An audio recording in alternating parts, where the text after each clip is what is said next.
아멘.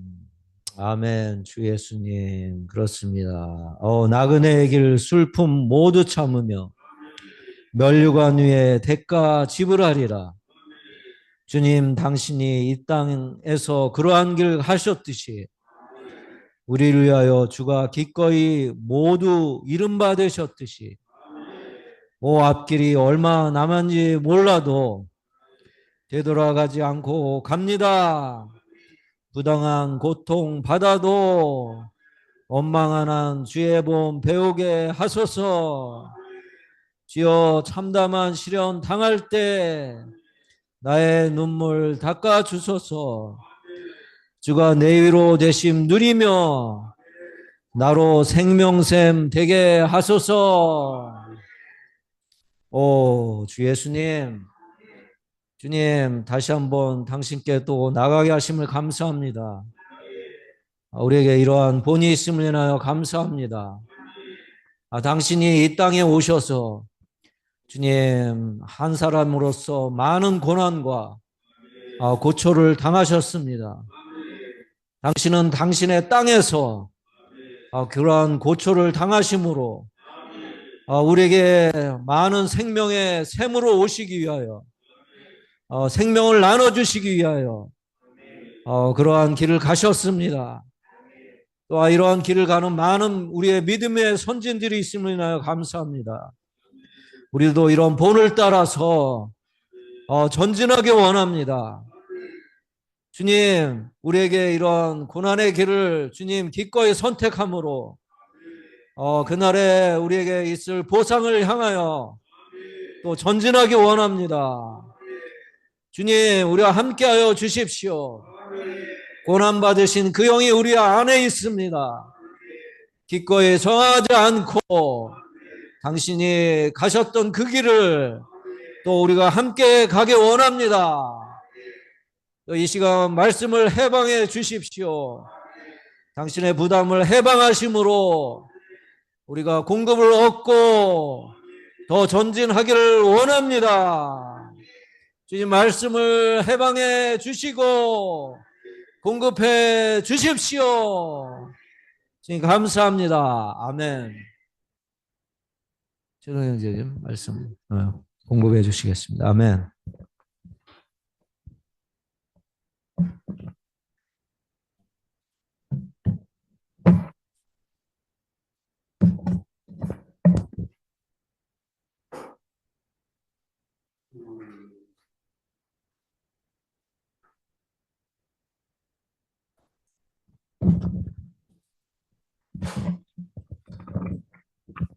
아멘. 주님 찬양합니다.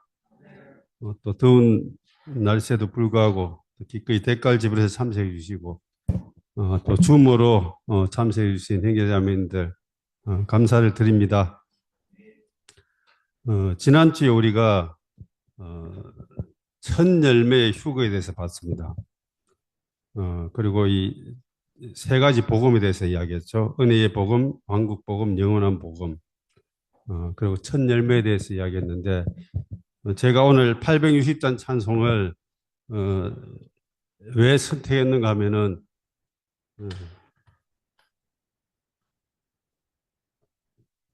첫 열매의 이 상태가 아마 860장을 이렇게 부를 때에 이 상태가 아마 첫 열매들의 상태라고 생각합니다.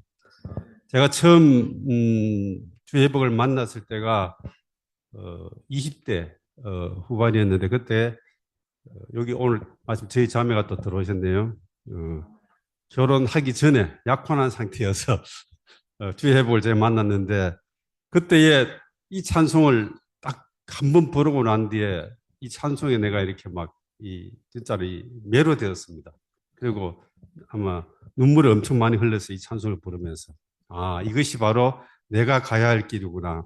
이에 대해서 이렇게 와서 제가 그때 우리 자매 보고 결혼할 때에 축가를 이걸로 부르자 했거든. 그런데 저는 이것이 너무 감격스러워서 눈물 흘렸는데 우리 기도자매는 이 찬송을 안 부르겠다고 울었습니다. 지금은 이 찬송을 보고 우리 김도희 자매도 감격해서 울는지 모르겠어요. 어쨌든 간에 이 찬송을 보고 둘 다 울었습니다. 그때부터 제 교회 생활과 신앙 생활에 하나의 표준, 하나의 본이 있다면은 바로 어치만니 형제님이 어떻게 일생을 살아가셨는가, 그 형제님을 제가 직접 만나보진 못했지만 형제님의 책들을 보면서 계속적으로 형제님의 어떤 생각들과 느낌들을 구하길 원했습니다. 그리고 교회 생활 할 때에 어떨 때는 어려울 때도 있고 힘들 때도 있고 싫을 때도 있고 어떨 때는 진짜로 빗나가고 싶을 때도 있는데, 어떤 심각한 문제들이 이렇게 올 때마다 제 안에서 생각을 뭘 했는가 하면은, 지금 이 상황, 나와 같은 이러한 상황이라면은 워치만 형제님은 어떤 선택을 하셨을까? 이 부분을 생각했습니다. 정말 어떨 때는 교회 안에서 특히 이제 또 봉사하고 하다 보면은 세상 말로 확 뒤집어 짚고 싶은 그런 일들도 있거든요. 그죠? 막 천연적인 걸 활동할 때가, 그렇게 좀 하고 싶을 때가 있습니다.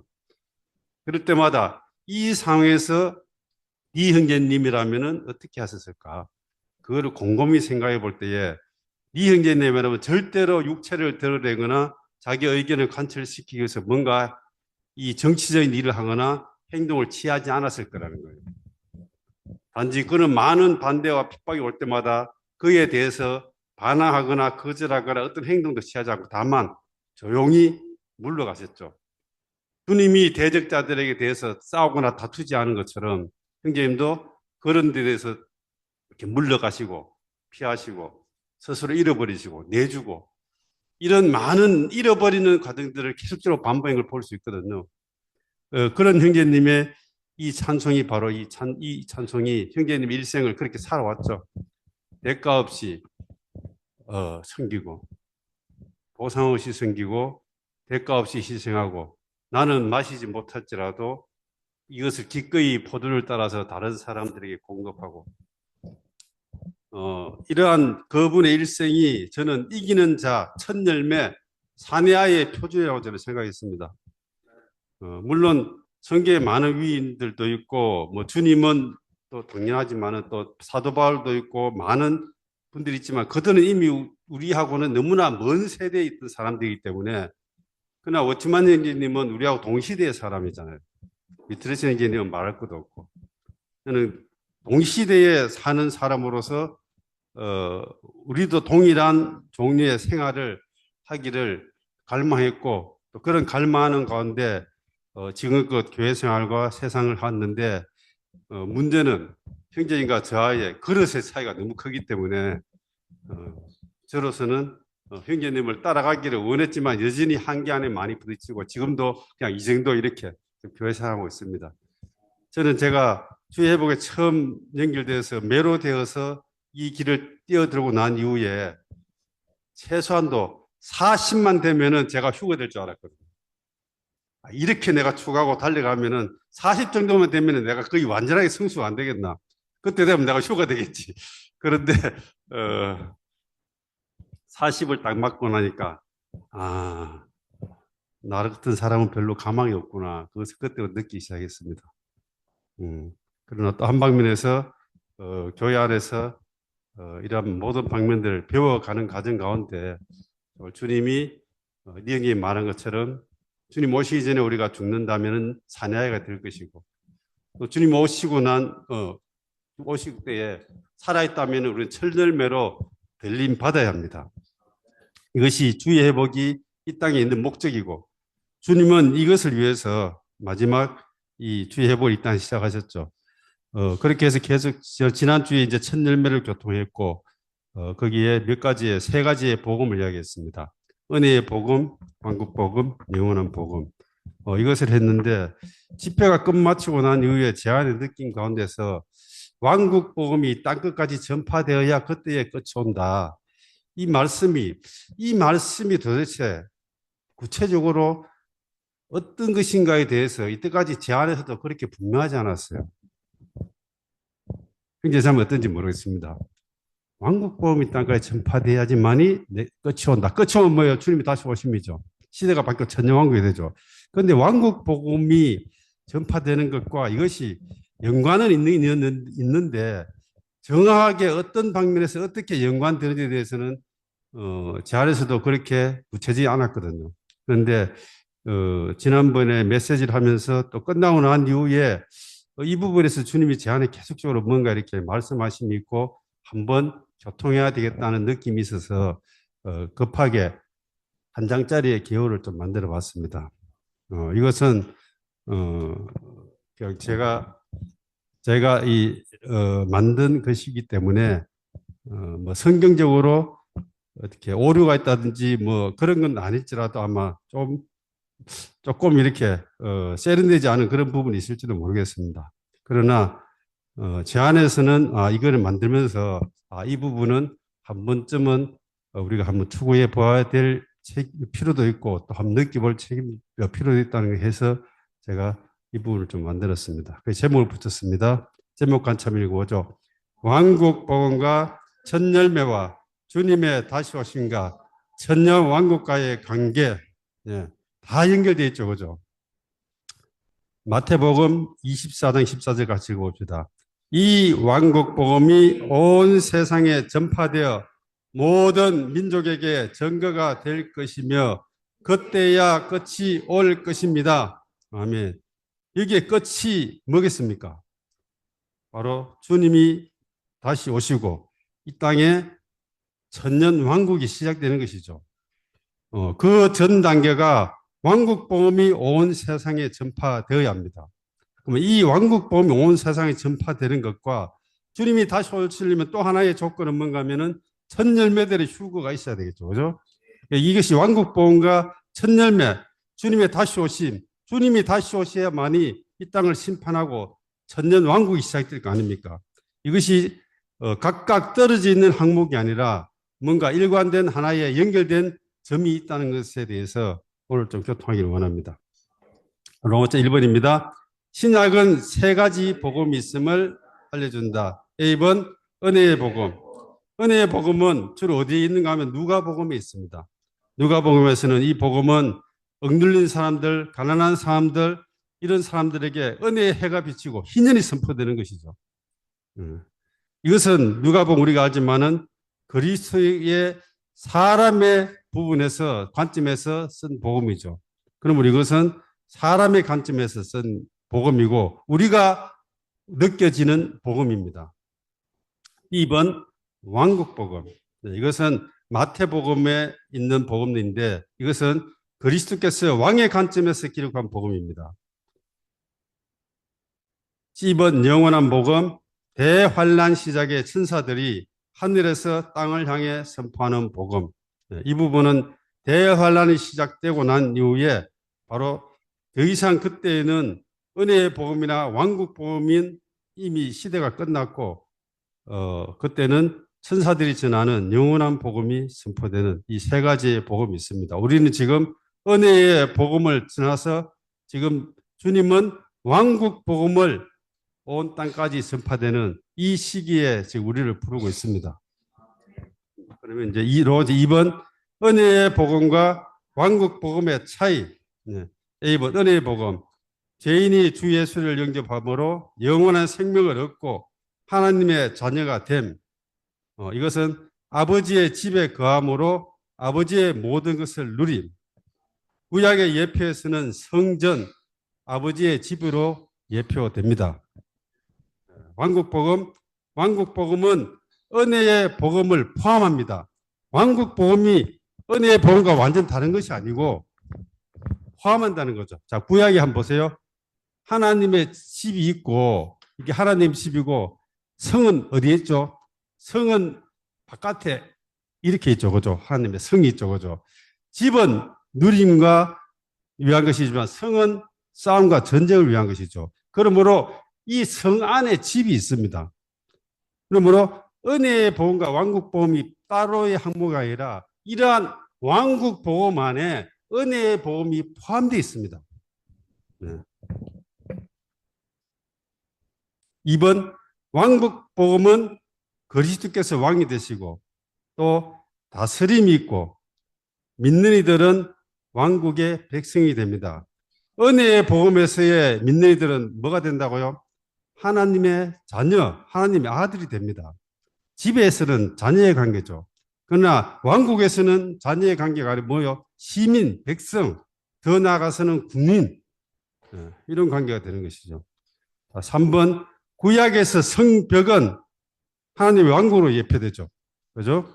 왕국으로 예표됩니다. 그러므로 이 왕국 복음은 성벽이 하나님의 집 성전을 포함하고 있는 것처럼 왕국 복음은 은혜의 복음을 포함해서 은혜의 폼이 더 확장된 걸 말하고 있습니다.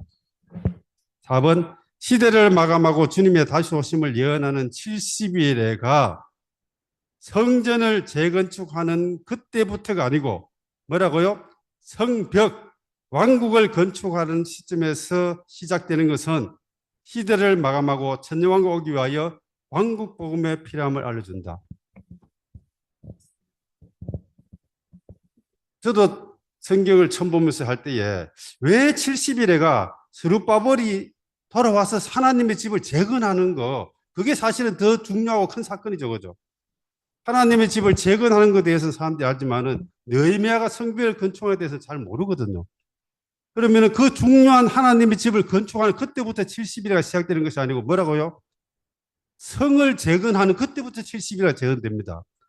그러므로 이 성은 바로 왕국이고 이 70일가 끝나면 어떤 일이 생겨요? 천년 왕국이 시작되잖아요. 그러므로 성을 건축하는 왕국부터 왕국으로 연결되는 이것이 바로 성을 재건할 때부터 70일가 계산되는 것이죠.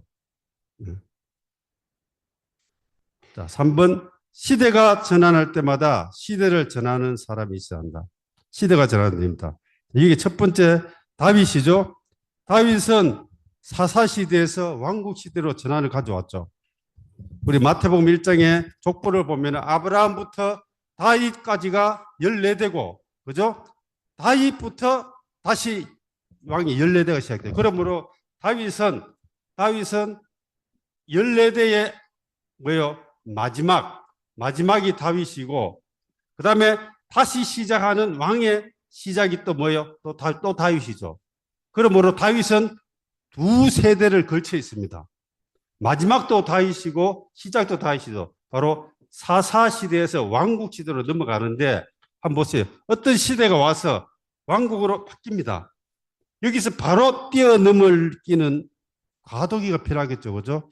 이 사사시대에서 왕국시대를 채워주는 이 일을 누가 했습니까? 바로 다윗이라는 사람이 두 세대를 걸쳐서 전환을 가져왔다는 거예요. 그러면은, 자, 율법시대는 왔습니다. 율법시대 하면 은혜시대죠. 그래, 은혜시대입니다. 그러면은, 율법시대도 은혜시대로 바로 뛰어넘을 수가 없죠. 그죠? 그러므로 어떤 일이 생겼습니까? 여기에 이 율법 시대의 마침이 누구예요? 침례 요한이잖아요. 율법과 선지서는 침례 요한까지요 이렇게 이야기했잖아요. 이거죠. 그리고 율법의 시대의 마지막이 침례 요한이고 그럼 은혜 시대의 시작은 누구였어요? 바로 침례 요한이죠. 그러므로 침례 요한은 율법의 마지막에서 은혜 시대의 시작을 이어주는 이게 연결해주는 하나의 이것이 바로 침례 요한이라는 거예요. 율법에서 은혜 시대로. 자, 그럼 지금 은혜 시대가 쭉 가고 있습니다. 그죠? 지금 이 은혜 시대가 오고 있잖아요. 2000년 오고 있잖아요. 다음 시대가 어떤 시대예요? 왕국 시대가 오고 있잖아요. 그죠? 왕국 시대. 은혜 시대에서. 그럼 은혜 시대에서 천년왕국 시대로 바로 건너뛰는 것이 아니고 여기를 내어줄 만한 연결해 주는 어떤 사람들이 일어나야 되겠죠. 그죠? 이것이 바로 뭐예요? 왕국의 이 땅에서 왕국의 실제를 사는 사람들의 한 무리가 이 부분을 은혜 시대에서 왕국 시대로 전환을 시켜줍니다. 한번 보세요. 다윗, 침례 요한 이런 사람들 다 시대를 전환하는데 과도기에서 그들은 전환시켜준 사람인데 오늘 은혜 시대에서 천년왕국 시대로 넘어 여기에도 분명히 이 시기를 넘겨줄 하나의 한 무리의 사람이 필요하다는 거죠. 이것이 바로 이 땅에서 왕국 백성의 실제적인 삶을 사는 실제를 가지고 있는 왕국 백성이죠. 그죠? 이런 왕국 백성이 일어나야 되는데 이러한 왕국 백성을 만들어내는 방법은 은혜의 복음은 은혜 시대에서 은혜 시대를 위해서 있지만은 왕국 복음은 뭐가 있어요? 왕국의 실제를 살아내는 이러한 사람들을 산출하기 위해서 왕국복음이 필요하다는 겁니다. 그러므로 왕국복음이 전파돼야지만이 장차 올 왕국의 미리 맛봄으로서 이 땅에서 이 시대를 연결시켜 줄 한 무리의 사람들이 일어나게 될 거라는 거죠. 그러므로 은혜의 복음은 이미 온 땅에 전파됐습니다. 자, 교회사에 이야기했지만은 18세기에 형제회떡 시작해서 온 땅에 이미 다 전파됐습니다. 성경이 인류가 쓰는 모든 언어로 모든 성경이 다 번역됐습니다. 이것은 뭐 말한 거예요? 은혜의 복음은 이미 온 땅까지 다 전파되었어요. 누구든지 주의 이름을 부르기만 하면 구원을 받습니다. 내가 게으르고 관심이 없어서 은혜의 복음을 접촉 못하는 것이지 지금 몰라서 못하는 사람이 없습니다. 그죠? 그러나 이러한 은혜의 복음이 2000년 이어왔지만 다음 왕국 시대를 우리 준비하기 위해서는 한 무리의 왕국 백성이 필요하고 이 사람들을 만들어내는 것이 바로 왕국 복음입니다. 그러므로 왕국 복음이 전파될 필요가 있다는 거죠. 자, 그럼 이제 로마서 4절에서 마태복음에 기록된 왕국은 어떤가? 1번 마태복음은 왕이신 예수 그리스도의 족보로 시작되며 침례자 요한 때에 어떻게 했습니다? 왕국이 가까이 왔다. 가까이 왔습니다. 예. 오진 않았죠. 가까이 왔습니다. 그렇게 선포했죠. 주 예수님 자신도 왕국이 가까이 왔다고 선포하셨죠. 가까이 왔습니다. 그죠? 그리고 마태복음은 그분을 따르는 제자들에게 5, 6, 7장에서 왕국 백성의 헌법을 공포하셨습니다. 어떤 나라가 있으려면은 왕국이 있어요. 첫 번째는 왕이 있어야 되겠죠. 그죠? 두 번째는 백성이 있어야 됩니다. 그 다음에는 뭐가 있어야 되는가 하면은 왕국의 이 영역이 있어야 돼요. 영역이. 그죠? 그 다음에 뭐가 있어야 돼요? 이 왕국이 다스리려면 여기에 헌법이 있어야 돼요. 법이 있어야 돼요. 법이 없는 나라가 어디 있습니까? 그죠? 법이 있어야 되죠. 그러므로 5장, 6장, 7장에서는 왕국에 실제로 적용되는 왕국 헌법을 선포하신 거죠. 그리고 마태복음 16장 18절에서 주님이 내 교회를 건축하리라고 예언하셨습니다. 그리고 19절에 바로 베드로에게 내가 너에게 천국 열쇠를 주겠다. 그리고 너희가 땅에서 묶으면은 묶고 하늘에서 묶으면 묶겠다. 이 이야기들을 바로 이해서 하고 있죠. 그러면은 여기에 교회를 건축하겠다고 한 교회를 건축하는 거와 베드로에게 천국 열쇠를 주겠다 한 말은 교회 이꼴 천국하고 동일한 바꿔 쓸 수 있는 용어란 거예요. 그리고는 마태복음 바로 17장에서는 어떤 일이 생겼습니까? 그분이 변화산에서 왕으로서 이제 딱 자신의 모습을 드러내잖아요. 그죠? 거기서 변화산에서 자신의 모습을 드러내고 거기에 누가 있습니까? 모세와 엘리야가 섬기라고 나와 있습니다. 모세는 모세오경을 쓴 우리가 아는 유대인들은요 모세하면 끔뻑 넘어갑니다. 그리고 엘리야는 능력의 선지자들 대표하고 있죠. 이 사람들이 왕을 섬기는 걸 보잖아요. 왕국의 축소판을 이렇게 확 보여주는 겁니다.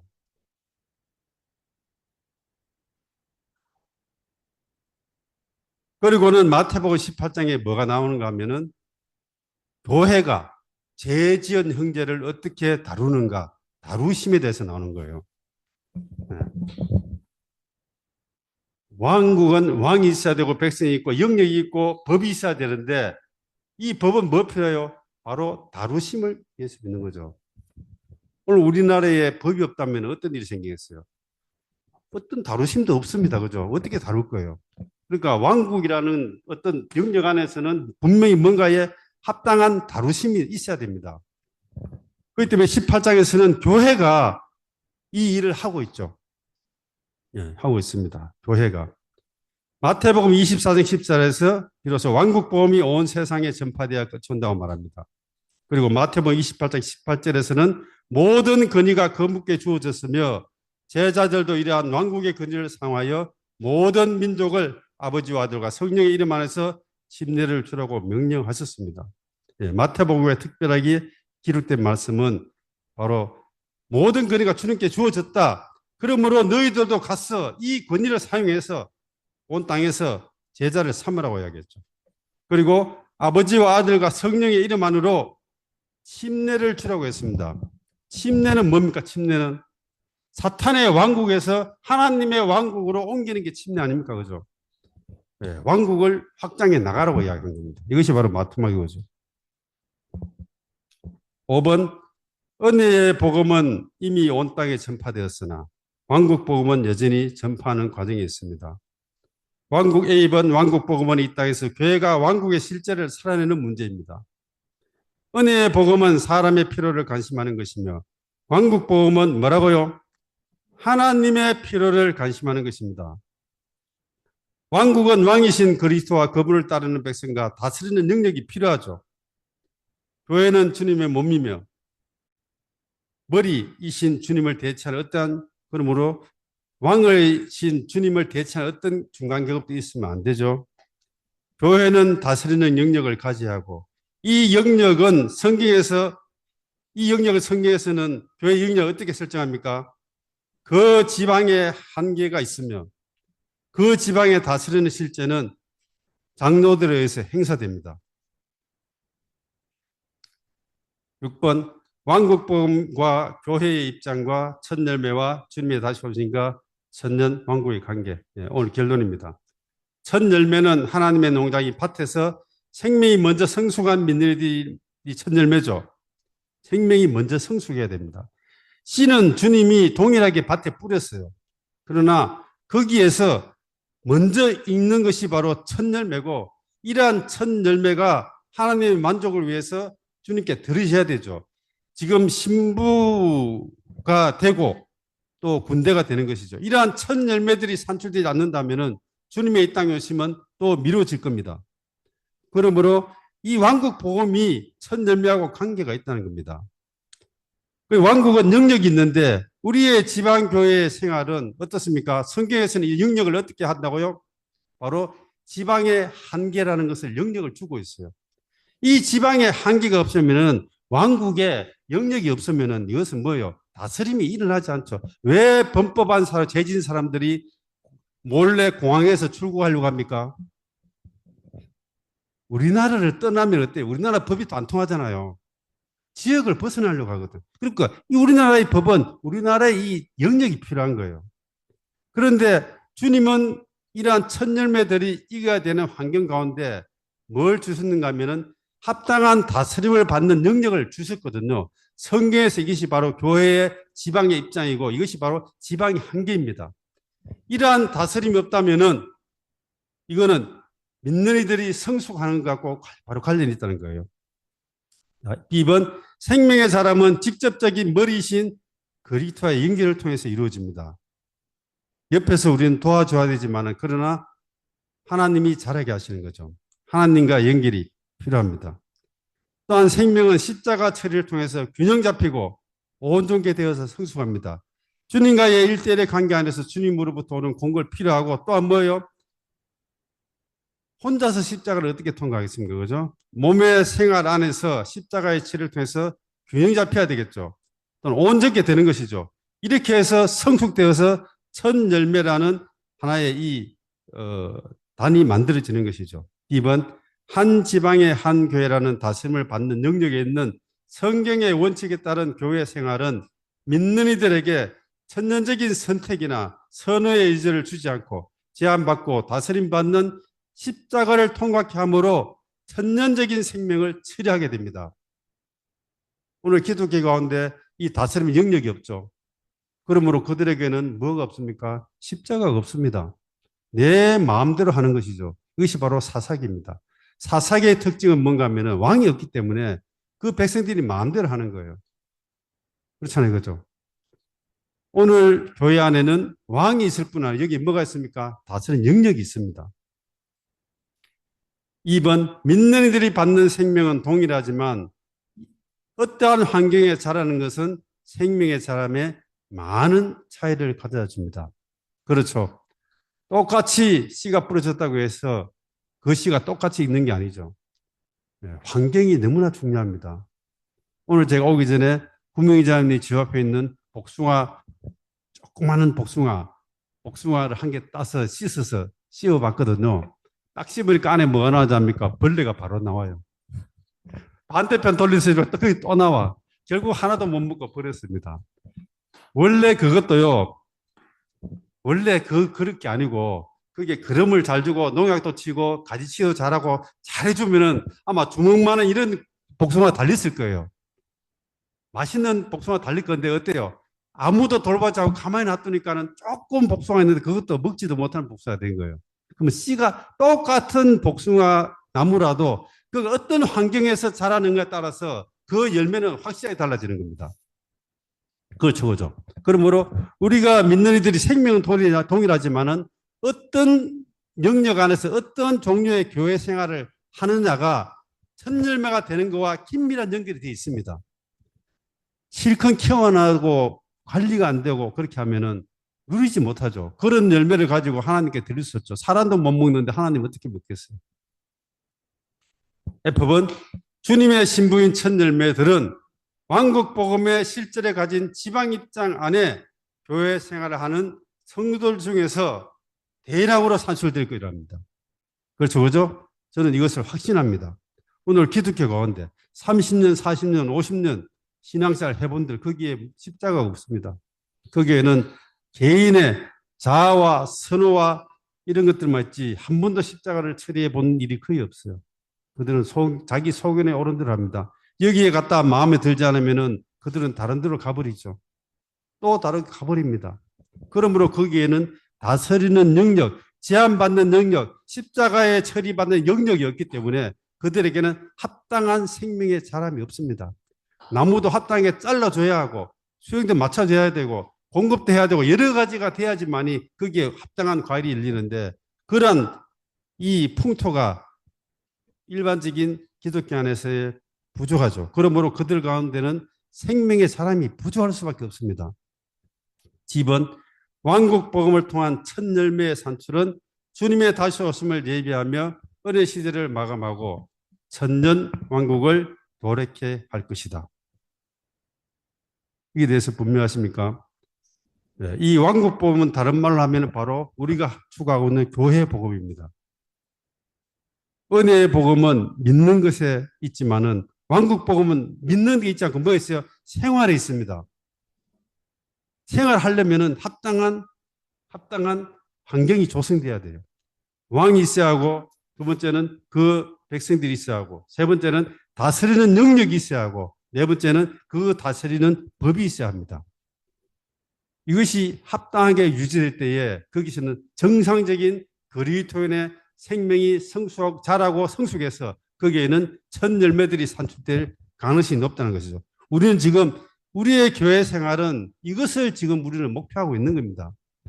그러므로 우리는 왕국 복음을 땅끝까지 전파돼야 되는데 이것은 다른 말로 하면은 다스림이 있는 이러한 제한된 영역이 있는 이러한 교회 복음을 온 땅에 전파해야 되는 것입니다. 오늘 기독교 안에서는 만약에 내가 사람을 한 명 얻었어요. 서울에 있는 사람을 내가 얻었습니다. 그러면 어때야 돼? 그 부분 어떻게 합니까? 가서 가까운데 여러 군데 가보고 마음에 드는 데 가서 신앙생활 하십시오. 이렇게 하죠, 그죠? 우리는 어떻게 합니까? 사람 얻어서 어떻게 해요? 그렇게 합니까? 아니죠, 그죠? 네, 그렇게 하면 안 되죠. 오늘 개신교 가운데 영역이 없습니다. 여기 우리 오시는 형제님도 안성에 계시지만 서울에 갑니다. 아무 문제가 없어요. 우리 지금 안성에 있는데 서울에 있는 어떤 분이 여기 집회에 왔습니다. 우리 어떻게 해야 됩니까? 와, 한 사람 늘었네. 와, 신난다. 늘었구나. 이렇게 해야 됩니까? 서울에 있는 사람이 만약 안성에 왔다면은 이 사람이 서울에 이러한 그리스도의 몸인 교회 생활이 서울에 있는 것을 모르는 경우도 있겠죠. 그죠? 두 번째, 알지만은 어떤 문제 때문에 이렇게 빠져나왔을 수도 있겠죠. 그죠? 그러면은 모르고 왔을 때는 우리가 어떻게 해야 됩니까? 네. 서울에 이런 모임이 있으니까 가세요. 이렇게 하면 안 되죠. 그렇게 하면 안 됩니다. 왜냐하면 그 사람은 모릅니다. 그러므로 그를 어느 기간 동안을 온전케 해줘야 됩니다. 교회는 지방에 있고 지방에서 이렇게 해야 되고 우리 몸의 하나를 해서 이렇게 해서 이런 생활을 해야 됩니다고 알아들을 수 있도록 양육을 해서 목양을 해서 어느 게 목양해서 그 다음에 가서 찾아가십시오 하면 안 되겠죠. 누군가 하나 데려가서 그를 그 교회에 있는 봉사하는 분들과 연결을 시켜주고 그래서 그가 거기서 교회 생활을 할 수 있도록 우리는 인도해 줘야 됩니다. 그렇게 하면 우리는 인수가 한 명 빠지잖아요. 그죠? 한 명 빠지죠. 그러나 우리는 인수 한 명이 대지고 못해주고 그게 지금 우리 문제가 아니죠. 그러나 기독교는 그렇지 않습니다. 내가 서울에서도 부산에서 와도 아무 문제가 없어요. 많이 오면 많을수록 좋습니다. 그렇잖아요. 그죠? 그러면은 두 번째, 서울에 교회가 있는 줄 알면서 일부러 이렇게 오는 사람들도 있겠죠. 그죠? 있습니다. 왜 왔겠습니까? 그가 뭐가 문제가 있어서 온 거죠. 그죠? 문제가 있어. 그러면 이 사람 보고 우리 어떻게 해야 됩니까? 다음 주부터 오지 말고 가십시오. 이렇게 해야 되겠습니까? 가는 건 맞지만은 그렇게 하면 이 사람은 어떻게 돼요? 어려움이 있어서 왔는데 가라 하면은 안 가고 다른 데로 가버리겠죠. 그러면은 여기 여전히 마찬가지 이 사람을 온전케 해줘야 됩니다.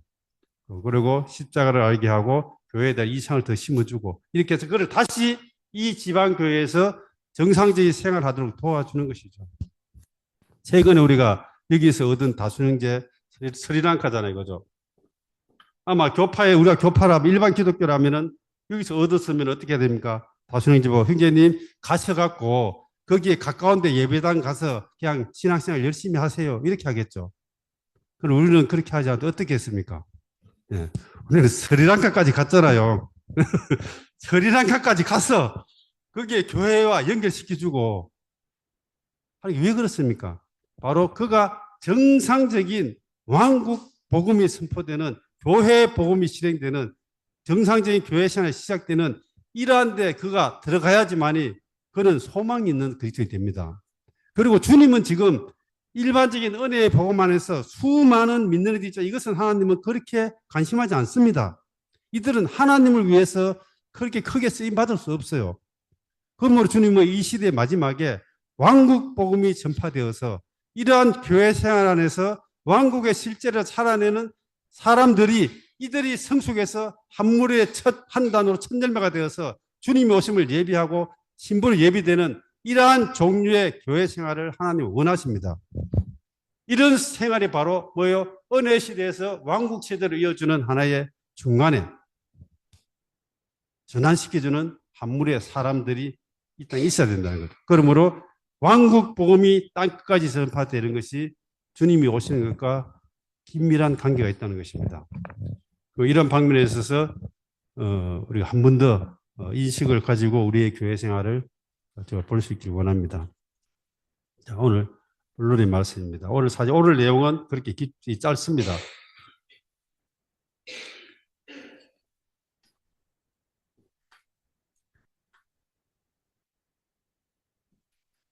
지금 제가 교토인 거 다 알고 있는데 제가 그죠? 또 한 거죠, 그죠? 아마 이 정도는 교회 생활하면 이 정도는 다 기본적으로 알고 있을 거예요. 너무 당연한 이야기고. 사실 이 메시지는 우리 윤영재님 위해서 제가 만든 거거든요. 예. 집에도 손님 오면은 평상시 먹는 것보다 반찬 한두 가지 더 하잖아요, 그죠? 손님 덕에. 예. 그런 것처럼 형제님을 비롯해서 제가 하나 더 만든 겁니다. 예. 그러면 자, 오늘 메시지 11번 후기 이기는 자들과 일곱 대절입니다. 네, 후기 이기는 자들. 네. 말씀을 먼저 보겠습니다. 11번에 말씀 발전한 거 있죠. 네. 15장 2절입니다. 또 내가 보니 불이 섞인 유리바다와 같은 것이 있고 짐승과 짐승의 형상과 짐승의 이름의 숫자를 이긴 사람들이 하나님의 수금을 가지고 유리바다 위에 서 있었습니다. 여기에 우리가 이 4장에서 하나님의 보좌를 볼 때 거기는 유리바다가 있었죠. 그죠? 그러나 거기는 뭐가 있었습니까? 불이 없었습니다. 여기에는 불이 있죠. 그리고 이 사람들은 짐승과 짐승의 형상과 짐승의 이름 숫자를 이긴 사람들. 그러면 이 사람들은 대환란 전에 휴거된 사람들입니까? 대환란 중에 휴거된 사람입니다. 예, 대환란을 통과하는 가운데 적 그리스도가 자기의 이름을 이마나 발목에 새기고 나를 경배하라고 할 때에 거기에 이것을 거절해서 순교당한 사람들. 그러므로 이들은 첫 열매들 사내아이가 아니고 이들은 대환란을 통과하면서 순교하고 이긴 사람인데 이걸 우리는 이들을 보고 바로 후기에 이기는 자들이라고 이야기합니다. 후기에 이기는 자들. 이 순교하지 않고 대환란을 마지막 다 통과한 사람도 누구라고요? 이거는 바로 수학이죠. 수학. 모든 그리스도의 마지막 끝날 때 수학이고 이들은 첫 열매가 덜 힘받고 마지막 수학이 있는 중간에 일어나는 일들이죠. 대환란 기간 중에 일어납니다. 유리바다 위에 서 있습니다. 이들은 하나님의 3절에 하나님의 노예인 모세와 모세의 노래와 어린 양의 노래를 부르며 말합니다. 이게 모세의 노래와 어린 양의 노래를 부르요. 모세의 노래는 어떤 노래입니까? 모세가 바로 이스라엘 백성들 출애굽해서 나와서 부른 노래가 모세거든요. 이건 뭔가 하면은 이 애굽에서 바로의 학정과 심판에서 구출된 것을 말하고 있잖아요. 그러므로 이들은 적 그리스도에서 핍박받는 이 상황에 구출된 것에 대해서 그들은 노래를 합니다. 또 하나는 어린 양의 노래를 부르죠. 이것은 바로 어린 양이신 주님이 우리를 구속한 것에 대해서 그분은 노래를 부릅니다.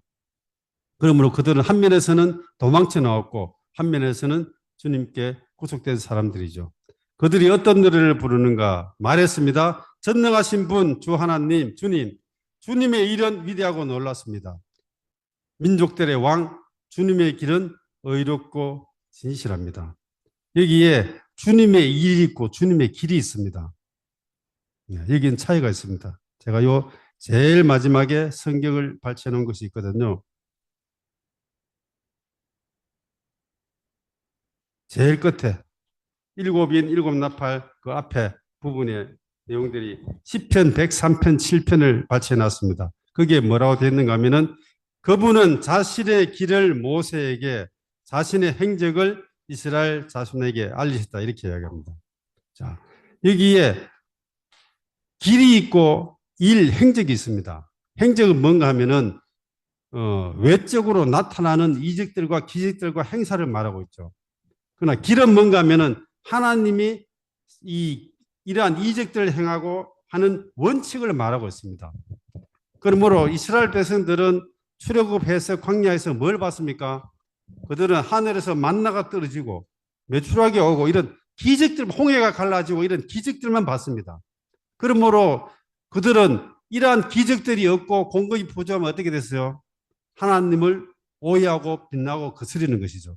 그러나 모세는 이러한 행적들을 봤을 때 뭘 봤습니까? 하나님의 길, 하나님의 원칙을 봤습니다.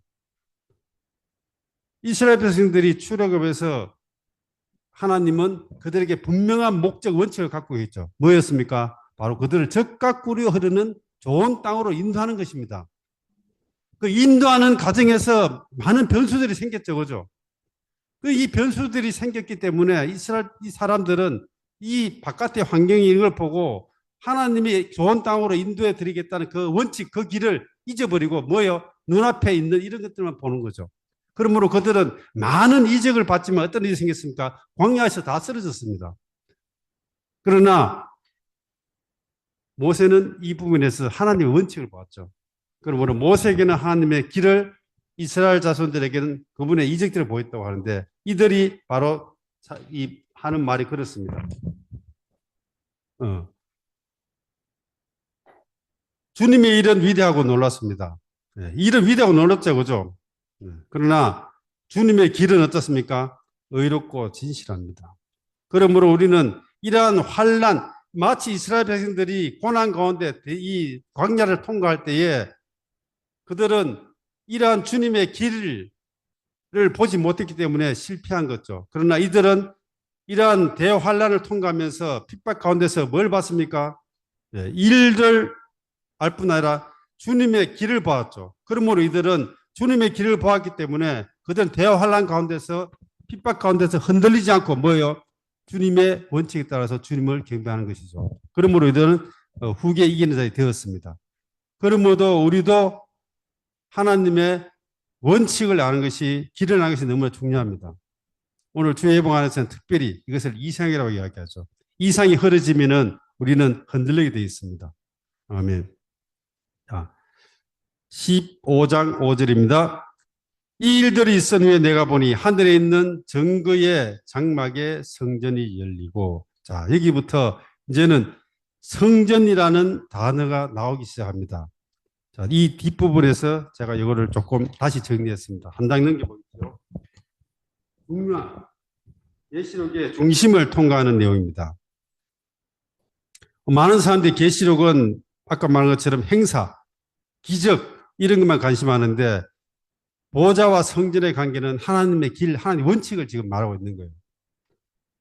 그런데 이 부분은 하나님의 기적이나 하나님의 행사는 눈으로 보고 쉽게 이해할 수 있지만은 그분의 길, 그분의 원칙은 깊이 감춰져 있는 것 때문에 감춰져 있죠. 그러므로 계시록을 보면서 이 보좌와 성전의 관계, 이 부분을 보고 이것을 이해할 수 있는 사람들이 그렇게 많지 않을 겁니다. 저도 지금 확실하게 이해가 안 됩니다.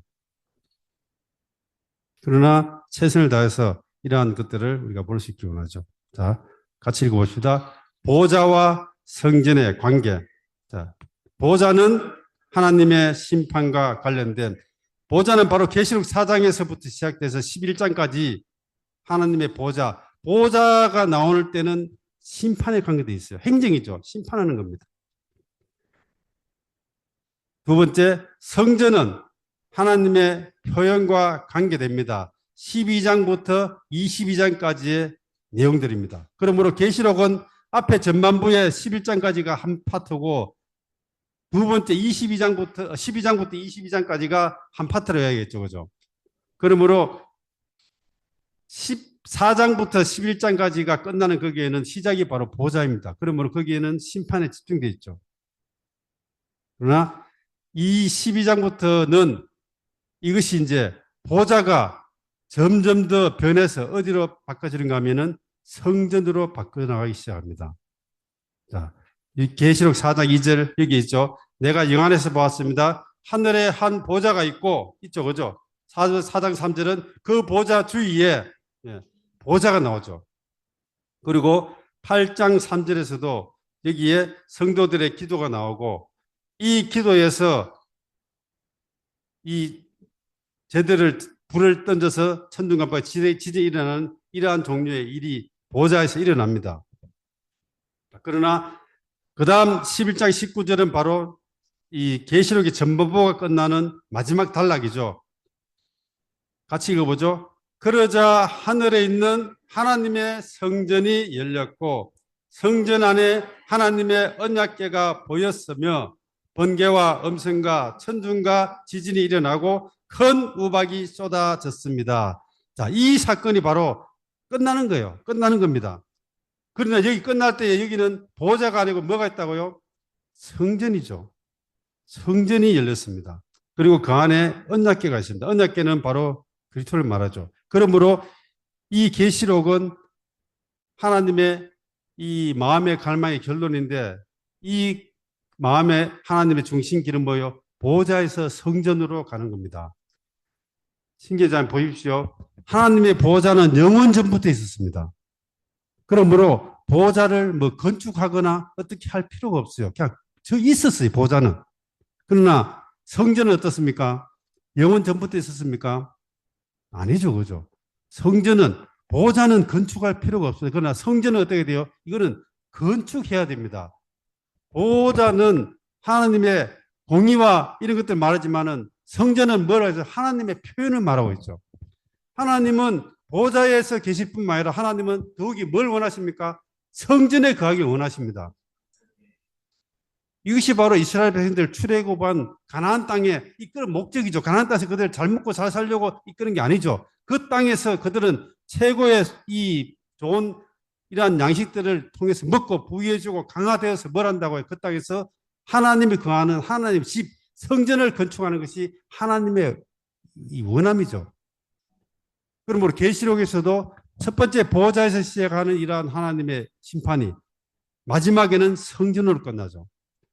그러면 15장에서 이제 이 일곱 나팔, 일곱 대접이 시작되는데 이거는 언제예요? 바로 하나님의 심판이 마지막 단계입니다. 심판이 마지막 단계가 되었기 때문에 이제는 보좌는 끝나죠. 그죠? 그럼 거기 뭐가 나와야 돼요? 성전이 나와야 되는 겁니다. 그러므로 여기에 성전이 이제 나옵니다. 계속 성전이 나와요. 12장 5절에 정거의 장막에 성전이 열리고, 성전이 있죠. 그 다음에 16장 1절에 나는 성전에서 나오는 예전에는 보좌에서 음성이 나왔지만 여기서 뭐가 나와요? 성전에서 나오는 큰 음성이 나옵니다. 그렇죠. 성경이 놀랍잖아요. 누가 계시록을 보면서 보좌와 성전 이런 걸 누가 보겠습니까? 저 같은 사람은 아마 평생을 봐도 이 의미를 모를 거예요. 그렇잖아요. 그죠? 네. 그 다음부터는 이제는 성전이 나오죠. 그 뒷부분에 보면은, 자, 계시록 이제는, 16장 17절에 보면은, 뒤에 보면은 뭐가 나오는가 하면은, 일곱째 천사가 그의 대접을 공중에 쏘더니, 어떤 일이 생겼어요? 다 되었다라고 하는 큰 음성이 보좌에서, 성전 보좌에서 났습니다. 자, 여기는 이제는 한번 보세요. 예전에는 보좌만 있었고 그 다음에는 성전이 나타났는데 여기는 뭐예요? 성전과 보좌가 하나 되었잖아요. 성전 보좌에서 나오는 거예요. 그러면 하나님의 궁극적인 원칙, 길의 결론은 뭐라고요? 바로 보좌가 있는 성전을 원하시는 겁니다. 이것이 어디에 있습니까? 바로 요한계시록 22장, 21장에 있는 새 예루살렘이 바로 그것이 성전에 이 자체가 바로 성전이었죠. 그죠? 지성소였죠. 거기에 뭐가 있어요? 중심에 하나님의 보좌가 있는 겁니다. 성경이 이렇게 해서 점점 더 확장돼서요. 요한계시록 그렇게 해서 계시록이 바로 모든 성경의 결론이죠. 예. 그리고는 계시록 21장 3절에 이렇게 나옵니다. 나는 보좌에서 나오는 큰 소리 들었으니 여기 보좌가 있죠. 보아라, 하나님의 장막이 사람들과 함께 있고, 하나님은 보좌에 있지만은 여기에 또 뭐가 있습니까? 하나님이 사람과 같이 있는 하나님 장막이 사람들과 함께 있어요. 하나님의 보좌는 사람이 있을 수가 없습니다. 그죠? 그러나 여기에는 뭐가 있어요? 사람이 있죠. 그리고 이 계시록 21장 5절에 보좌에 앉아 계신 분께서 말씀하십니다. 예. 여전히 보좌에 앉아 계시지만은 이 보좌는 떨어진 보좌가 아니죠. 이것은 바로 성전 안에 있는 보좌입니다. 그러므로 계시록 21장 22절에 나는 성 안에서 성전을 보지 못했습니다. 왜? 성 자체가 성전이잖아요. 성 자체가 지성소거든요.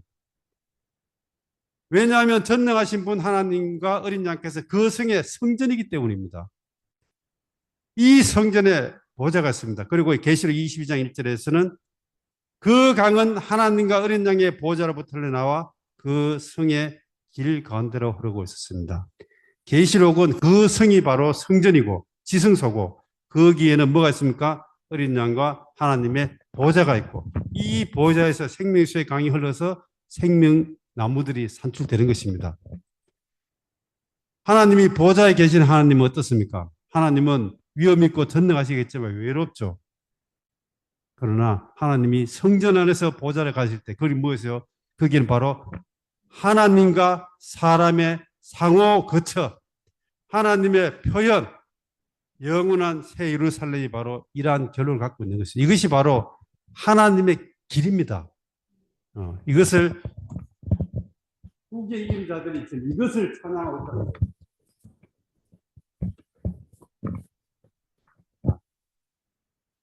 그리고 나서 이제 마지막 일곱 대접이 떨어집니다. 자, 16장 2절입니다. 첫째 천사가 가서 그 대접을 땅에 쏟으니 짐승의 표를 가진 사람들과 짐승의 형상 앞에 경배하는 사람들에게 독한 종기가 생겼습니다. 이전에 어떤 일이 생겼습니까? 대환란 마지막이기 때문에 대환란 기간 동안에 짐승의 표를 가진 사람들이 있겠죠. 경배하는 사람들에게 하나님은 너가 그런 표를 받았기 때문에 나도 그 표에 대해서 나도 뭔가 행동을 취해야 되겠다 하고 거기에 독한 종기를 생기가 있습니다. 16장 3절에 둘째 천사가 그의 대접을 바다에 쏟으니 바다가 죽은 사람의 피같이 되었고 바다에 있는 모든 생물이 죽었습니다. 자, 여기에 이 나팔과 대접이 뒤에 보면은 제가 요거를 다시 한번 정리해 놓은 게 있거든요. 마지막에 보면 일곱인, 일곱 나팔, 일곱 대접들 보면은 일곱 나팔과 일곱 대접이 어때요? 거의 내용이 비슷합니다. 비슷한데 그 내용이 더 구체적이고 깊어지는 거죠.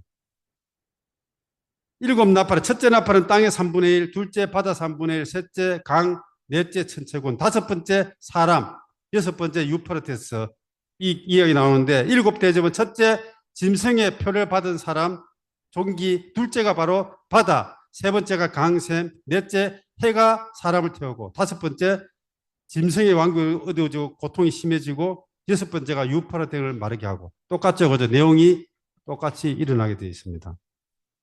요 내용들 그리고 여섯째 인이 떨어지고 나고 일곱째 시작 때 이제 삽입된 이상이 있고 여섯 번째 나팔과 일곱 번째 사이에 삽입된 이상이 있고 여섯 대접과 일곱 대접 사이에 또 삽입된 이상이 있습니다. 이런 것들을 제가 이렇게 구체적으로 하나하나 만들어놨기 때문에 요거를 보시면은 전체적인 조망을 가질 수 있을 겁니다. 둘째 천사가 대접을 바다에 쏟습니다. 죽은 사람, 바다가 죽은 사람의 피같이 되었죠. 생명이 죽었습니다. 셋째 천사가 그의 대접을 강들과 샘물에 쏟아니 물이 피가 되었습니다. 넷째 천사가 대접을 해에다 쏟았습니다. 예전에는 천체군을 어때요? 이렇게 어둡게 했죠. 그러나 여기서는 해가 강렬히 있어서 사람들을 태워버립니다. 요즘 땡빛에 나가면은 힘들죠, 그죠? 그런데 이것이 이것보다 훨씬 더 정말로 몇 배나 강하게 이렇게 태울 겁니다. 다섯 번째 천사가 그 대접을 짐승의 권자에 줬죠. 자, 여기에 짐승의 권자가 어디 있습니까? 이게 이렇게 되니까 짐승의 왕국이 어두워졌습니다. 자, 우리가 지난번에 할 때는 대환란 전에 어떤 일이 생겼어요? 종교적인 바벨론이 멸망된 걸 봤죠. 여기는 지금 대환란 마지막에 어떤 일이 생깁니까? 물질적인 바벨론, 바로 짐승의 왕국이 심판을 받습니다. 이것이 대환란 전 종교적인 바벨론, 대환란 후 물질적인 바벨론, 역시 이렇게 심판받고 요게 이 구체적인 내용이 다음 주에 교통할 수 있는 17절과 18장에 또 상세하게 나옵니다. 여섯째 천사가 그의 대접을 큰 강 유프라테스에 쏟으니까는 강물이 말랐습니다. 이때가 언젠가 하면은 바로 동방의 2억의 마병대들이 한 날, 1년, 한 달, 하루, 1시간 이 기간 동안을 오는 기간일 거예요. 이것이 이들이 오면서부터 인류의 지구의 3분의 1의 사람들을 학살하죠. 그러면서 딱 도착했는데 그들은 말을 타고 갔기 때문에 유프라테스 강이 있으면 못 건너가죠. 그러므로 이 유프라테스 강을 말려버리죠. 그러므로 그들은 신속히 갑니다. 어디로? 아마겟돈으로 가게 되죠. 여섯 번째 천사가 요 일을 하고 난 뒤에 바로 일곱 번째 대접이 떨어지기 전에 또 이게 삽입된 이상이죠. 원칙은 항상 그러세요. 여섯 번째 사회는 항상 일이 있는데 16장 13절에 이 이야기가 있죠. 용의 입과 짐승의 입과 거짓 선제 입에서 개구리와 같은 더러운 영 셋이 나오는데 이 세 영은 뭐 하는가 하면은 귀신의 영인데 온 세상의 왕들에게 가서 전능하신 분이신 하나님의 큰 나라에 있을 전쟁을 위해서 그들을 모읍니다. 이 세 영이 세 강대국에 찾아가죠. 중국과 그다음에 중국 있는 동방, 그다음에 서방 유럽과 그다음에 북쪽 뭐예요? 러시아 쪽이죠. 거기에 가서 이제 그들을 꼬시기 시작합니다. 그렇게 해서 그들이 어떤 일이 생깁니까? 바로 그들이 아마겟돈으로 넘어오죠. 16장 16절에 더러운 영 셋은 히브리 말로 아마겟돈이라고 하는 곳에 왕들을 모았습니다. 그리고 일곱째 천사가 그의 대접을 공중에 쏟으니 다 되었다 하는 큰 음성이 성전 보좌에서 났습니다. 성전 보좌에서 났죠. 번개와 큰 음성과 천둥이 있고 큰 지진이 났는데 사람이 땅에 나타나는 일찍이 없었습니다. 그 큰 성이 세 조각이 나. 이것은 바로 예루살렘을 말합니다. 그 큰 성은 세 조각이 나고 민족들의 성들은 무너졌죠. 하나님은 큰 바벨론을 기억하셔서 이 큰 바벨론이 바로 물질적인 바벨론입니다. 극심한 진노에 담은 포도전을 그 성에 주었습니다. 그러자 모든 섬들이 달아났고 산들도 찾아볼 수 없었습니다. 그리고 무게가 각각 한 달란트나 되는 큰 우박이 하늘에서 사람들에게 떨어졌습니다. 사람들은 우박의 재앙을 두고 하나님을 모독했고, 왜냐하면 그 우박의 재앙이 너무도 컸기 때문입니다. 자, 일곱 대접이 떨어지면은 바로 끝이죠, 끝. 그런데 이 끝이 바로 이 전반부 끝난 11장, 11장에는 이 내용과 똑같다는 거예요. 11장의 이 내용이 바로 이 일곱 대접이 떨어진 이 내용이라는 겁니다. 그러므로 이 일곱 대접이 떨어지던 난 이후에 모든 이 땅의 모든 것들이 다 종결되는 걸 말하고 있죠. 자, 그러나 이 대접은 무시무시합니다. 그죠? 일곱 대접이 떨어져 무시무시하죠. 그러나 이 대접이 자매님들 대접 아시죠? 그죠? 대접. 대접이 무시무시하다 할지라도 크기가 어때요? 그렇게 많이 크지 않죠. 이것을 뭘 말하는 가면 하나님이 심판을 하시는데 이 심판이 다라이나 이런 데서 갖다 붙는 게 아닙니다. 다라이가 이 표준말이 뭐예요? 다라이? 우리도 다라이 예? 다라이 표준말이 있습니까? 다라이 하면 다 알죠, 그죠? 예. 큰 다라이로 갖다 붙는 게 아니고 뭐를 보여요? 대접에 갖다 붙는 거예요. 그러면은 여기에 쏟아지는 이러한 하나님의 심판이 온 지구상에 동일하게 다 이루어지겠습니까? 그렇지 않습니다. 첫 번째부터 이렇게 나팔이 부러질 때에 땅의 3분의 1이라고 이야기했죠. 그 땅의 3분의 1입니다. 그 다음에 바다도 3분의 1, 강도 3분의 1이죠. 그러므로 이 3분의 1, 이 3분의 1이 해당되는 것은 바로 지금 그 당시에 로마 제국의 영토와 그 주변입니다. 그 주변에 집중적으로 이 일이 벌어질 거예요. 우리나라는 다행히 멀리 떨어졌어요. 멀리 떨어졌습니다. 우리나라는 직접적으로 이 영향을 미치지 않습니다. 그리고 또 미국, 아메리카 대륙에 이런 일이 발생되지 않을 거예요. 그러면은, 우리는 그러면은, 다행이다. 예. 그렇게 생각할 수도 있겠죠, 뭐죠. 그러나 문제는 그러한 상황들을 우리는 이 땅에서 보기를 원치 않습니다. 우리는 첫 열매로서 올라가서 하늘에서 이것을 보기를 원합니다. 그리고 주님이 이 세상을 종결한 이 일에 우리도 같이 있기를 원합니다.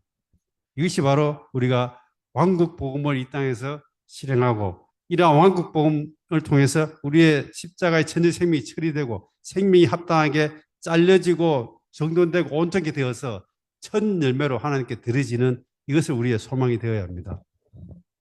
아멘. 정말로 이때가 되면은 지금 우리 유럽 여행, 많은 사람의 로망이 유럽 여행일 거예요. 그렇죠, 그죠?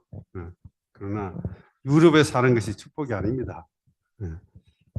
할 수만 있다면은 어떤 징조가 보이면은 우리는 유럽에서 빠져나와야 될 겁니다. 내가 아는 사람이 있으면 연락해서 그런 징조가 보이면은 빨리 도망쳐라고 이야기해야 돼요. 왜냐하면은 거기는 무작위로 그냥 막 떨어지는 거거든요. 그렇지 않겠습니까, 그죠?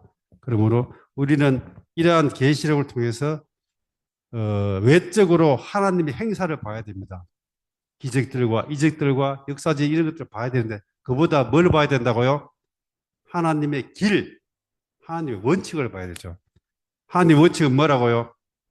보좌에만 계시는 분이 아니라 바로 성전에서 하나님과 사람의 연합 안에서 그분이 표현되고 그분이 다스리고 그분을 나타내고 그리고 거하는 이러한 성전과 보좌가 하나 된 이러한 한 건축물을 얻기를 원하신다는 거예요. 이것이 바로 우리의 작게는 우리의 왕국 복음을 실행하는 교회 생활에 있고 크게는 바로 새 예루살렘에서 완결될 것입니다. 이것이 바로 하나님의 길이고 하나님의 원칙입니다. 이러한 원칙 안에서 우리는 계시록을 보아야 하고 또한 우리 교회 생활을 해야 될 필요가 있습니다. 아멘. 주님께 감사를 드립니다. 아멘.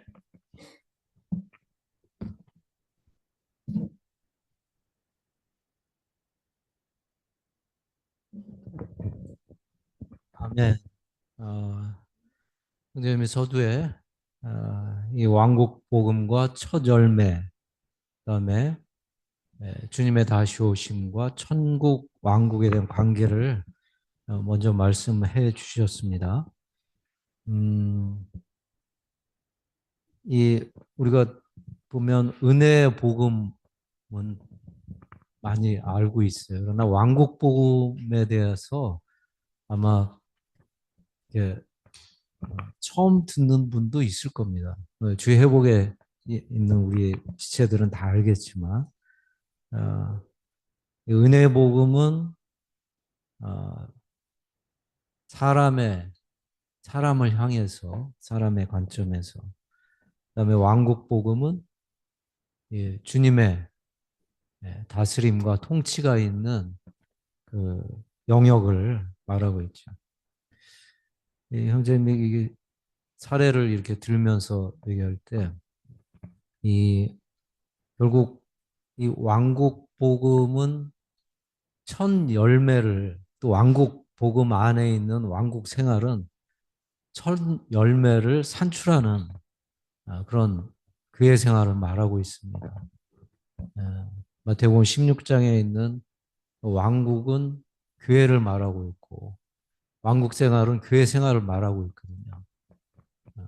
따라서 이 왕국 생활, 교회 생활이 결국은 첫 열매를 맺게 하는 근거가 된다는 것입니다. 우리가 교회 생활할 때 많은 대량의 십자가가 있습니다. 형제자매님도 어떻게 다 그런 걸 느끼시고 계시죠, 그죠? 철저하게 자아를 부인하고 십자가를 취하는 생활이 한 면에서 그죠? 한 면에서는 이 교회 생활이고 왕국 생활입니다. 물론 교회 생활에 정말 놀라운 즐거움과 누림도 있지만 거기에는 통치와 다스림이 반드시 따라오게 돼 있습니다. 형제님이 그림을 통해서 집과 성이 있죠. 집은 누림입니다. 그러나 성은 그 안에 다스림과 통치가 있고 전쟁이 수반되죠. 따라서 이 첫 열매는 은혜 복음을 은혜 또 집에서 생활하는 것에서 더 전진해서 하나님의 갈망과 하나님의 필요를 채우는 왕국 생활이 반드시 필요합니다. 우리가 생활하다 보면은 형제님들 어떻게 느낄지 모르겠어요. 생활에도 많은 어려움이 있으니까 그냥 회피해 버리려고 하시죠, 그죠? 마음 상하면은 그 다음 주 안 나가 이렇게 하는 지체들 많고 심지어 다른 지방으로 가겠다고 하는 그죠? 이런 지체들도 있습니다. 그러나 다른 곳으로 가든지 다른 상황을 회피하죠. 근데 회피하면은 더 큰, 그죠? 더 큰 다스림이 거기서 딱 버티고 있더라고요. 우리는 반드시 통과해야 됩니다. 왜냐하면 우리 왕국 백성이기 때문에 이거 그냥 이렇게 비켜서 가면은 되겠지. 그러나 어,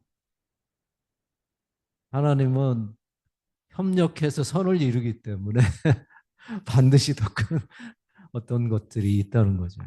아멘. 주 예수님, 정말 주님의 다시 오심을 위해서 정말 이 왕국 생활 안으로 더 들어가기 원합니다. 또한 이 보좌와 성전의 관계를 이렇게 설명할 때 아주 이렇게 마음속에 빛이 있고, 정말 이 보좌가 있을 뿐만 아니라 또 성전이 있어야 되고, 또 보좌와 성전이 하나로, 그죠? 완전히 하나로 되는 그런 시점이 있는 상황이 생기죠. 계시록 4장과 11장에는 보좌, 심판에 관련되어 있는 부분이고요. 그다음에 두 번째, 계시록 12장에서 22장까지는 성전에 관련되어 있는데 이것은 하나님의 표현과 관련되어 있다고 말씀하셨습니다. 결국 요한계시록 마지막에는 궁극적으로 보좌와 성전이 하나로 합쳐질 것입니다. 아멘. 오늘날 우리가 보좌와 성전이 하나로 되는 그런 실제가 있는, 그죠? 그런 교회 생활과 우리 존재가 된다면, 형제님이 말씀하신 것처럼 은혜 시대에서 왕국에 연결하는, 그죠? 연결하는 반드시 그 연결점이 필요하다고 말씀하셨잖아요. 네. 침례 요한이, 그죠?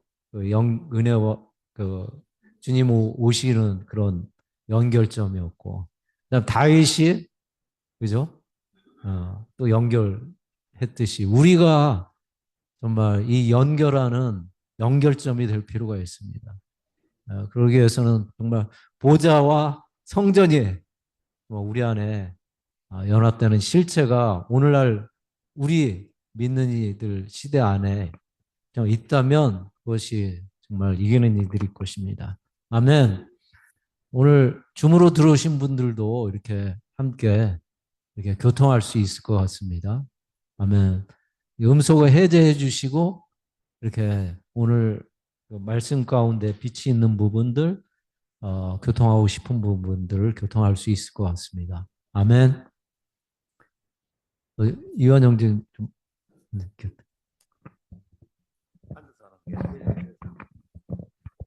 예, 저는 먼저 오늘 제 마음을 만진 이 한 구절부터 먼저 선포하기를 원합니다. 20장 3절입니다. 또 나는 보좌에서 나오는 큰 음성을 들었습니다. 보아라, 하나님의 장막이 사람들과 함께 있고 하나님께서 그들과 함께 장막을 치실 것이다. 그들은 하나님의 백성들이 될 것이고 하나님은 직접 그들과 함께 계시며 그들의 하나님이 되실 것이다. 이 한 구절에서 은혜도 보고, 다시 말하면 성전의 생활이죠. 그것도 보고 왕국도 보게 됩니다. 왜냐하면 보좌라는 말이 먼저 나오고 그 다음에 큰 음성을 들었다고 말하죠. 19절에 보면은 큰 무리의 사람들이 있습니다. 그들이 소리를 내니까 그 소리가 맑은 물소리와 같고 천둥 소리와 같아 했거든요. 그러니까 이 구절이 행진님 교통하신 것처럼 새 예루살렘을 보는 거예요. 장막은 살기 위한 곳이고요. 보좌는 다스리고 통치하기 위해서죠. 그러니까 여기서 하나님께서 직접 그들과 함께 계시며 함께 산다는 겁니다. 그리고 그들의 하나님이 될 것이다. 여기서 이 부분에서 저는 하나님의 통치와 다스림을 봤습니다.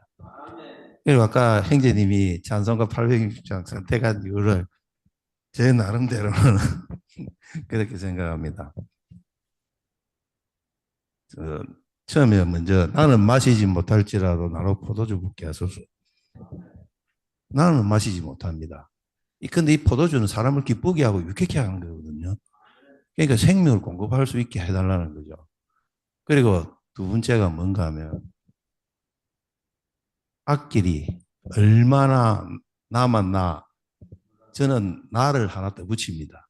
앞길이 얼마나 남았나 나 몰라도 되돌아가지 않고 갑니다. 우리는 다 이 구절이 우리의 생활과 우리의 일에서 다 나타나기를 원합니다.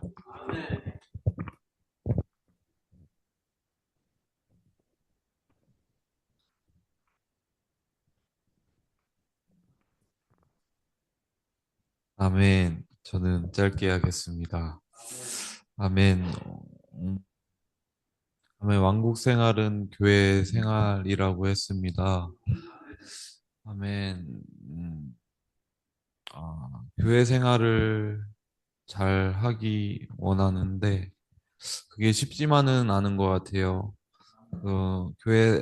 교회 지체들과도 잘 지내는 것 같다가도 한 번씩 이렇게 어, 상처 받을 때도 있고 뭐 그런 경우들이 있는 것 같아요. 그럴 때 주님 의지하고 어,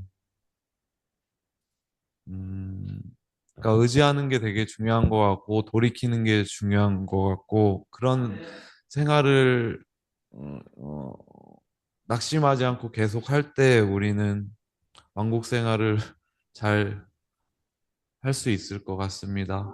이런 생활을 꾸준히 포기하지 않고 함으로 나중에 그 주님이 오실 때 음, 그 이기는 자가 되기 원합니다. 아멘.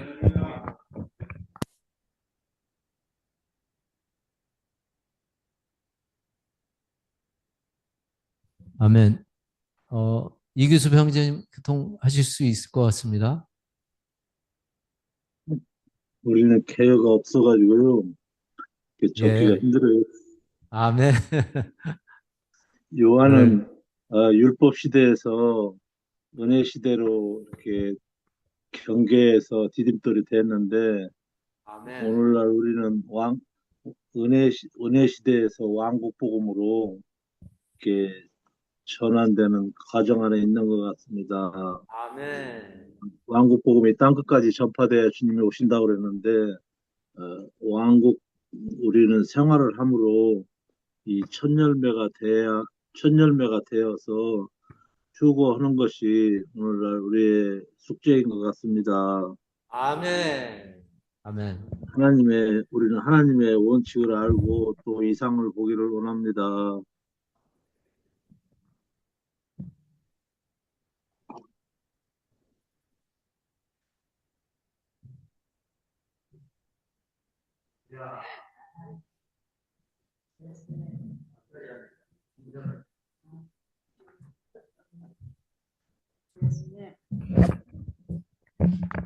주 예수님, 저는 오늘 왕국 복음과 첫 열매와 주님의 다시 오심과 왕국과의 관계에서 로마 숫자 6번에 DEF번을 선포하기 원합니다. 한 지방의 한 교회라는 다스림을 받는 영역이 있는 성경의 원칙에 따른 교회 생활은 믿는 이들에게 천연적인 선택이나 선호의 여지를 주지 않고 제한받고 다스림받는 십자가를 통각해 함으로 천연적인 생명을 처리합니다. 또한 믿는 이들이 받은 생명은 동일하지만 어떠한 환경에서 자라는 것은 생명의 자람에 많은 차이를 가져다 준다고 했습니다. 또한 주님의 신부인 첫 열매들은 왕국 복음의 실제를 가진 지방 입장 안에 교회 생활을 하는 성도들 중에서 대량으로 산출될 것입니다. 이 말씀에 격려가 되었습니다.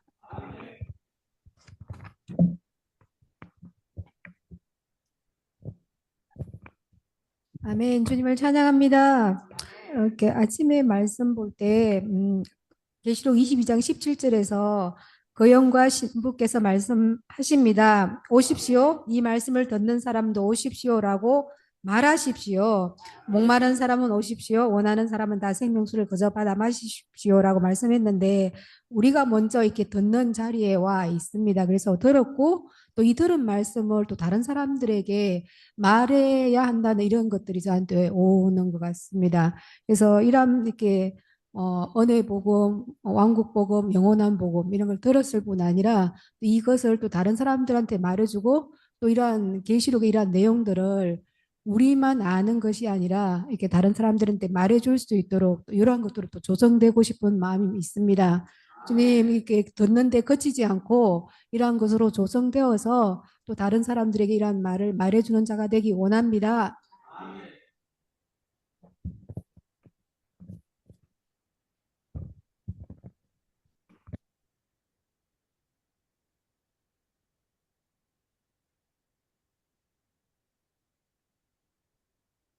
아멘. 듣지 못했다.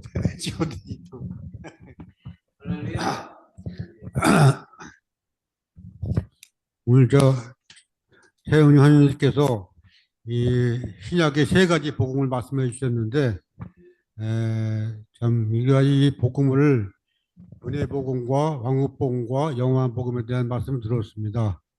근데 이 복음을 연결하는데 시대마다 연결하는 사람이 필요하다고 했습니다.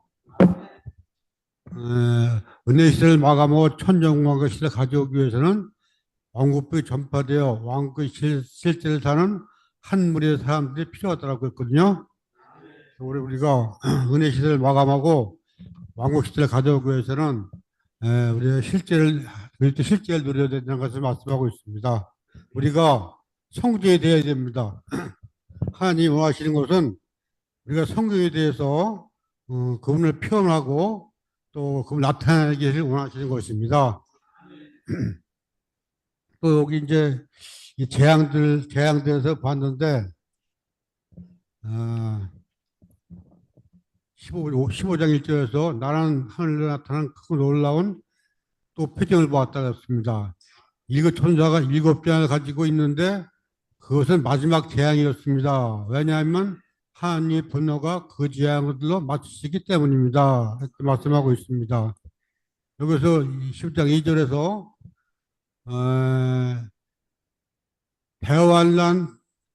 대환란 통과하고 후기에 이기는 사람들이 유리바다 위에 서 있는 것을 보았다고 했습니다. 이 사람들은 하나님 노예인 모세의 노래와 어린 양의 노래를 부르며 전능하신 분, 주 하나님, 주님의 일을 위대하고 놀랐습니다. 주님의 길은 의롭고 진실합니다. 참 주님의 길과 주님의 일은 위대하고 진실하다고 말씀하고 있습니다. 주님의 일은 우리가 진짜 이렇게 매일 주님 누리고 있지만 우리를 그분을 표현하고 나타내고 그런 사람을 원하시길 그런 사람이 되기를 원하시거든요. 이것은 즉 말해서 우리가 성도에 되기를 원하신다고 말씀하고 있는 것 같습니다. 그리고 여기 그 재앙이 나오는데 첫 번째 대부터 일곱째 대답까지 그 이상을 볼 적에 참 무시무시하고 참 우리가 생각만 해도 소름이 끼치는 일입니다. 만약 이 일이 우리가 겪지 못해서 그렇지 만약에 이 일 겪는다 생각해본다면은 우리 이 시대에 정말 깨어있고 주님께 돌이키고 매일 주님 누리고 생명의 성숙한 사람이 될 필요가 있습니다. 우리가 이것을 듣고 또 보고 이것을 이해하는 것만 그쳐서 안 됩니다. 반드시 이것이 예언의 말로서 장차 이루어질 것을 생각해야 되고 이것을 우리가 진실로 봐야 됩니다. 주 예수님